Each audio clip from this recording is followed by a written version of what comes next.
या ठिकाणी मार्गदर्शन. मला एक माहित होतं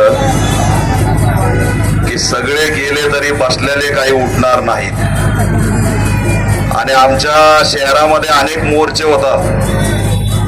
त्या मोर्चात भाषणच करायला मिळत नाहीत.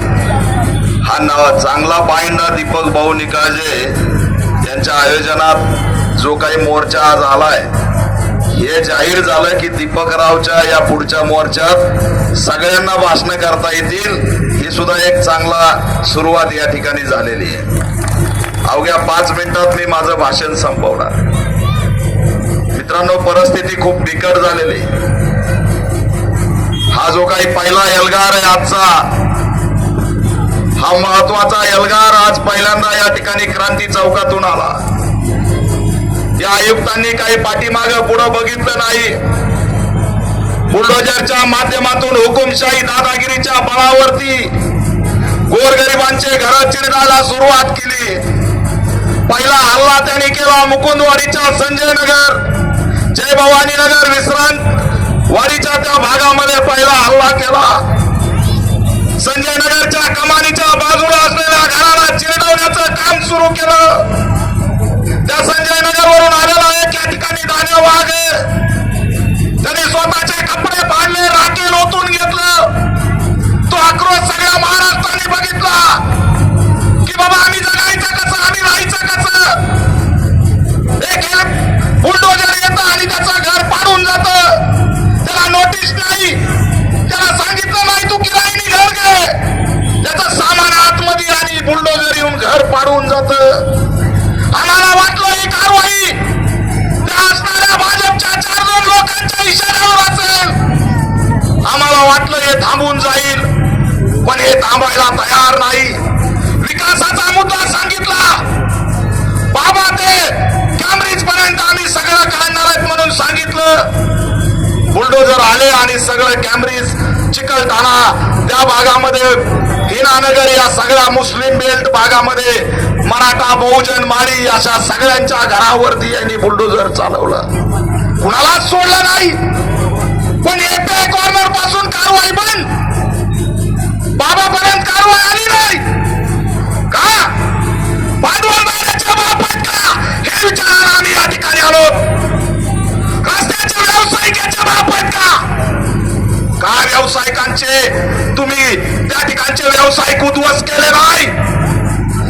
यांनी सुपारी घेतली, व्यवसायाकडून सुपारी घेतली आणि त्या कॉर्नर पासून कारवाई बंद झाली. डायरेक्ट पडेगाव, हरसूल, एक आई त्या ठिकाणी आमच्या दीपकरावनी स्टेटस व्हायरल केला. डोक्यावर एक तिचं सामान घेऊन रडत रडत रडत रडत रडत निघाली. मीडियाने तिचे फोटो झूम करून काढले, व्हिडिओ काढले. अरे संवेदनशील माणसाच्या डोळ्यातून पाणी आलं की हा कोण आहे, हा कुठला कोण लागून गेला, तळागाळ लोकांना बेघर करायला निघालाय. एकीकडे नरेंद्र मोदी म्हणतात सगळ्यांना घर, हर घर झेंडा. अरे त्या झेंडा लावायला गरज ठेवलं नाही ना आमचं. आता 15 ऑगस्टला येईल हर घर झेंडा. आमचं घर कुठं आहे? आज आम्हाला या ठिकाणी म्हणावं लागतंय घर द्या. चंपा चौक ते जालना रोड आता नवीन काढलाय मार्ग. 900 घरं जाणार आहेत, 900. अरे त्याची गरज काय? तिकडे कांचनवाडीचे लोक आलेत बरेचसे. कोण कोण आले कांचनवाडीहून? या आया बहिणी कांचनवरून आल्या. आणि त्याचा नियम बघतोय की जर सरळ रस्ता आहे, तुला इकडून 35 मीटर घ्यायचंय तर इकडून सुद्धा 35 मीटर घेतलं पाहिजे. पण कांचनवाडीला वेगळाच नियम लावलाय. तो म्हणतो इकडल्या भागातच 70 मीटर. इकडं का नाही? तर तिकडं व्यावसायिकांचे दुकान आहेत, तिकडं त्याच्या मित्राचे घर आहेत आणि त्याचं पोरग कुठंतरी नाथ व्हॅलीला शाळेमध्ये, म्हणून त्या ठिकाणी घर काढायचे आहेत. किती घरं जाणार आहेत? 400 घरं जाणार आहेत कांचनवाडीत, 400. आणि कांचनवाडीत पासून 50 पावलावर राहणारे पालकमंत्री या लोकांना भेटायला गेले नाही. मत चालले, भुमरेंना यांचे मत चालले, क्षीरसागरांना यांचे मत चालले.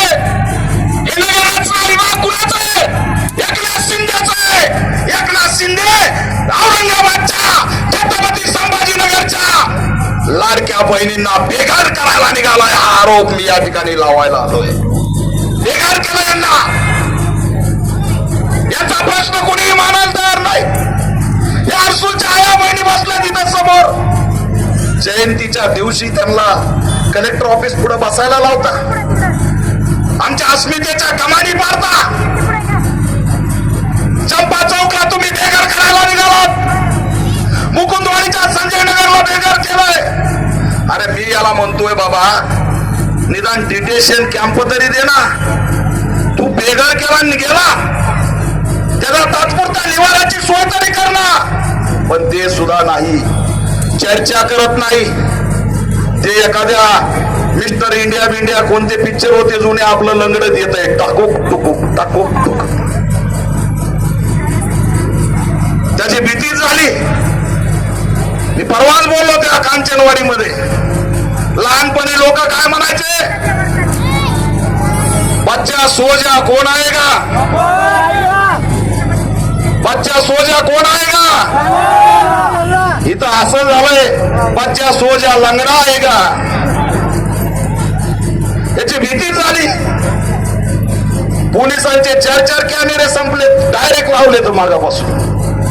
पण तिथं कसे पाडते, तिथं नाहीत कॅमेरे.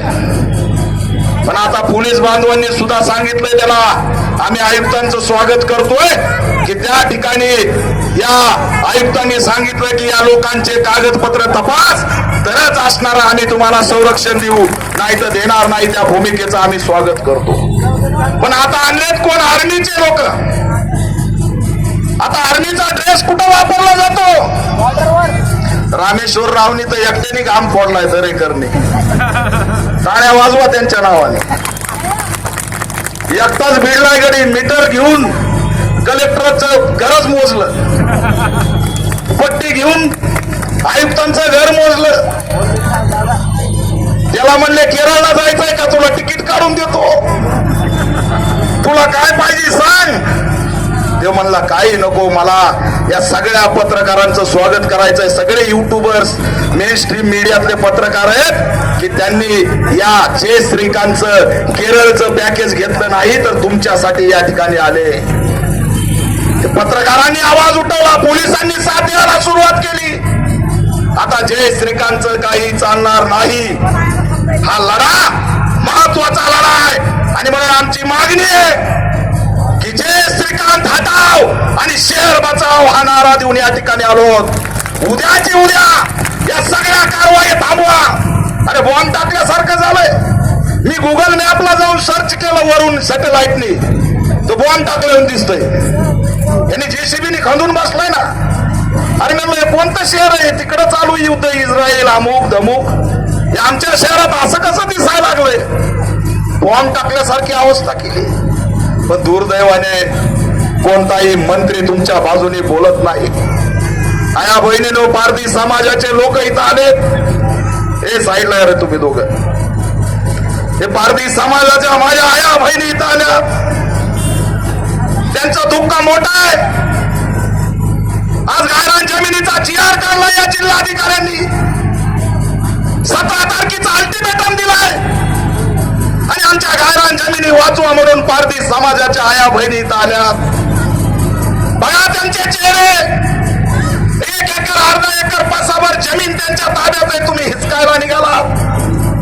हा फक्त छत्रपती संभाजीनगर औरंगाबाद पुरता मर्यादित विषय नाही मित्रांनो.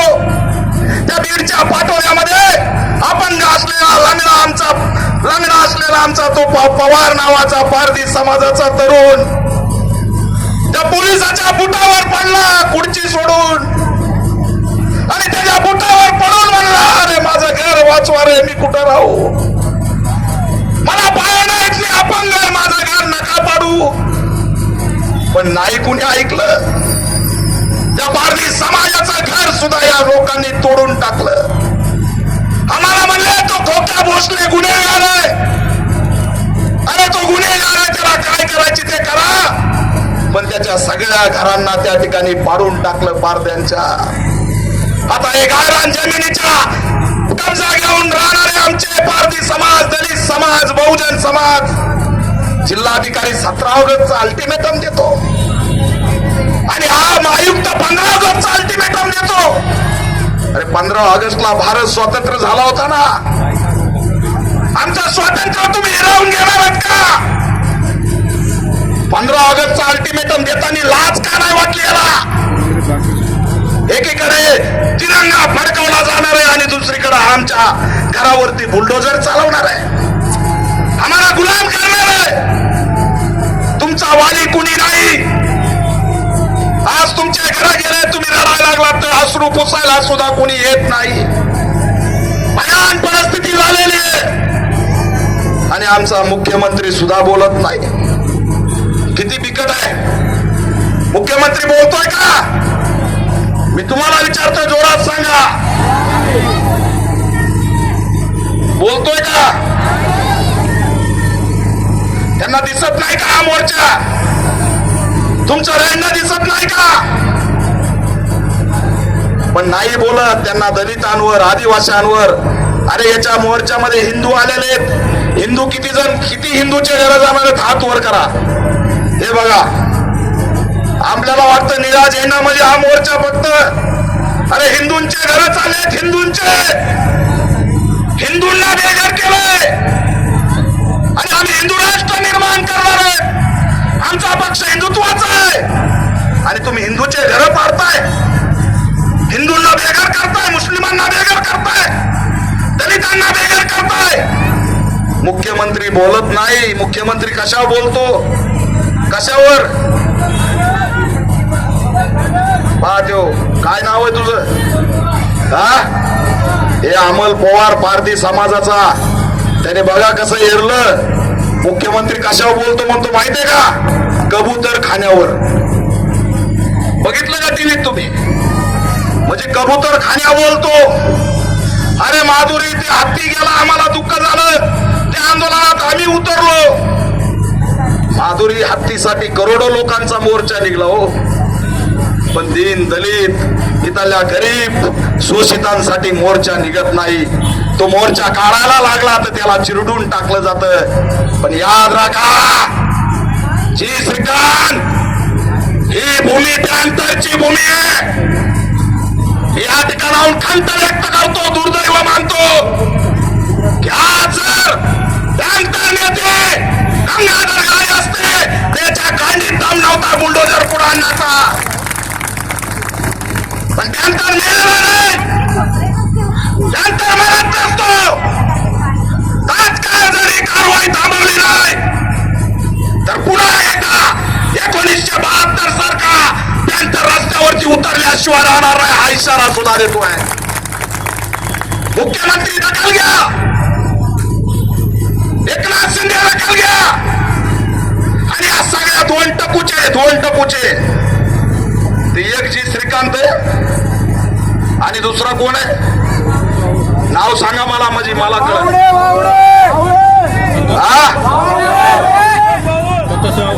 वा, लोक किती उद्रेक आहे लोकांचा. संतोष वावळे, तर त्याचा GR मला पाठवला आमच्या एका पत्रकाराने.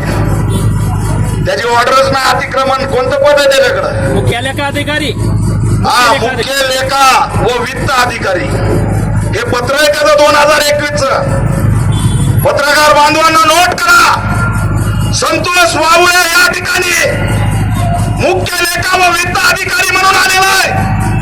त्याचा आणि अतिक्रमण विभागाचा संबंध काय? आणि म्हणून आम्ही मागणी करतोय की या भांडवलदाराकडून करोडो रुपयाची उलाढाल झालेली या दोन्ही अधिकाऱ्यावरती ईडी मार्फत चौकशी झाली पाहिजे, ही सुद्धा आमची या ठिकाणी मागणी. मित्रांनो, जाता जाता एवढंच आव्हान करतो की हा लढा संपलेला नाही. अनेक जण फिरलेत, अनेकांनी धमक्या दिल्यात, लय मोर्चा मोठा झालाय. अनेकांनी त्या लोकांना धमकी दिली की तू जर मोर्चात गेला तर तुझं घर आम्ही पाडूच, तुला घर देतो म्हणून आश्वासन दिले. हे कुणाला काही देणार नाहीत, लक्षात ठेवा. यांच्याकडे पत्र सुद्धा नाही आपल्याला काही देण्याचं.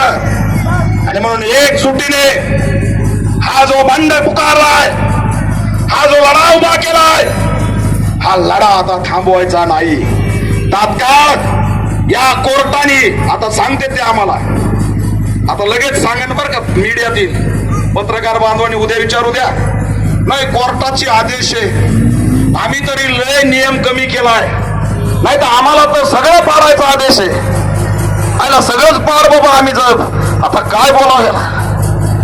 खर आमचं मुख्यमंत्री पृथ्वीराज चव्हाण असताना त्यांनी जी आर काढला की झोपडपट्ट्या आम्ही कायम केल्या. मग पुन्हा काय आलं?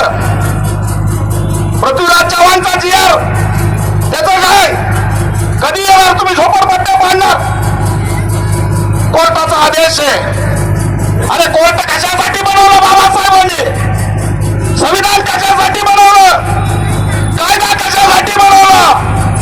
हे सगळं बाबासाहेबांनी लोकांसाठी बनवलं, गोरगरिबांसाठी बनवलं. कोर्टासाठी लोक नाही बनवले.